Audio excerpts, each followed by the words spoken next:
Good morning. Fabian Onetti for Winston Capital Advisors. This is the week of January 8th through January 12th. Hope you had a good week. And here from beautiful but very cold Vermont, reporting today. It's probably single digits, but we'll go out, do some skiing, have some fun. So, couple of things for this week. Not much on Barron's. We're going to talk about some of it. We had a couple of special presentations last week. A new ETF on emerging markets, EMEM. We spoke about the new paradigm in Venezuela, so we'll talk about that. The euro is the big name, 122.70. Start the year with a bang. Then we have the 10-year bond debate, 2.6% yield. Some of the big gurus in the bond market are calling for the beginning of a bear market. Some others disagree. We'll talk about that. Earnings season started. We have some very good reportings by companies like Target and Kohl on Christmas sales. Then JP Morgan and Wells Fargo reported okay numbers, basically less bad than expected in terms of the decline of the bond business and the stocks as well. And who will report this week? We'll talk about it later.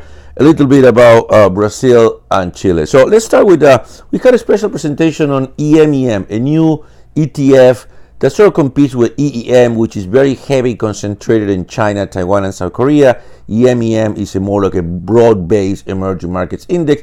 If you want, we have the presentation. We can send it to you. The big thing last week was the euro. Again, today at 122.70. The market is discounting better growth in Europe. Clearly, Germany is doing very well. The rest of Europe is coming along with great growth. And the ECB formally made a comment that they might cut their issuance, the purchase bond programs. I mean, it was scheduled to cut in January, went from 60 billion to 30 billion, but now they might cut even further if they see strong evidence of economic growth. So something that they're looking closely and will be watching. This is going to be one of the big topics. The other big topics, obviously, the 10-year bond. It touched 260. Bill Gross, the king of bonds, says this is the beginning of the bear market in bonds. On the other hand, Jeff Gundlach, another guru, says, no, not so fast. The same said Morgan Stanley. As I said earlier, we have this debate. I think it's going to be the central theme of 2018. Remember, last year we have the new tax law, changes at the Federal Reserve. We have no much this year. Now, DC is talking about immigration, which doesn't have a direct impact on the markets, and some of the things that are less market relevant. So I think the big debate will be about growth, inflation, and interest rates. We had the numbers of inflation last week. Again, no signs of inflation, despite an economy that is humming, that is doing very well. So as I say, if from here to year end, if we find ourselves with a bond and a 2% handle, we will have an S&P doing double digits again. So just be aware of that. And speaking of that, and speaking of the euro, it's just not the U.S. Europe is also doing new records, new highs. Nikkei and Japan at a 26-year high. So this is not just a U.S. phenomenon. We have a global synchronous growth, something that we haven't had in many decades. The economies are doing very well. Unemployment is low. The companies are making good money, and the market knows it. So, just careful that it's just not a U.S. phenomenon. We spoke also a little bit about the Venezuela paradigm. For many years, we invested in emerging markets looking into the will to pay. These governments always have some money. The issue is like, are they willing to pay me or pay the teachers, pay me, the bondholder, or pay the pensions? And that was always the thing. And I think many investors got duped by President Maduro that he was always willing to pay, but they oversaw the ability to pay, and that's what happened. Eventually, one day, they called the bank to send the money, and the money was not there. So they have lost their ability to pay. Venezuela still pays, not on time, whatever they can, whatever they want. So EMTA finally have declared Venezuela, not PDVSA, in full default. Now the bonds are trading flat. So we'll see what happens there. We had a special presentation on that last week. As I say, we had reportings last week. JP Morgan, Wells Fargo did less worse than expected. The market rallied.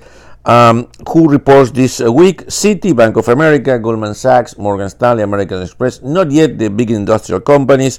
And we have a little bit of a preview of Christmas with Target reporting very well, Kohl reporting very well. So, a good evidence that we might have a Q4 2017 with big upside surprises. So stay tuned for that. Remember, a big rally of the market was more related to the tax law. You've seen the news from Walmart saying, I'm going to pay $1,000 to every employee. We're gonna raise the minimum wage. And remember something, Walmart does $500 billion in sales. Amazon does just 160. So Walmart still is the biggest company. It has 2.3 million employees. Is the largest employer in the United States after the Postal Service. So that a company like that make this type of announcements is very meaningful. So this will trickle down into the economy, trickle down into spending. Many of the banks are doing the same that Walmart. They are smaller, but people like JP Morgan has 300,000 employees or more. So if these guys give a $1,000 bonus and raise some salaries, it's very, very meaningful. And they're all quoting or citing lower taxes. We can pass some of these extra earnings to employees. So I think that's very important, not discounted in the market. So yet to be seen. The same with, we still don't know how Q4 was, so we might have a surprise there on earnings. So just be mindful of that. Let's take a look at that. And finally, Brazil downgraded from BB to BB minus. Basically, S&P saying the pension reform is not going to happen.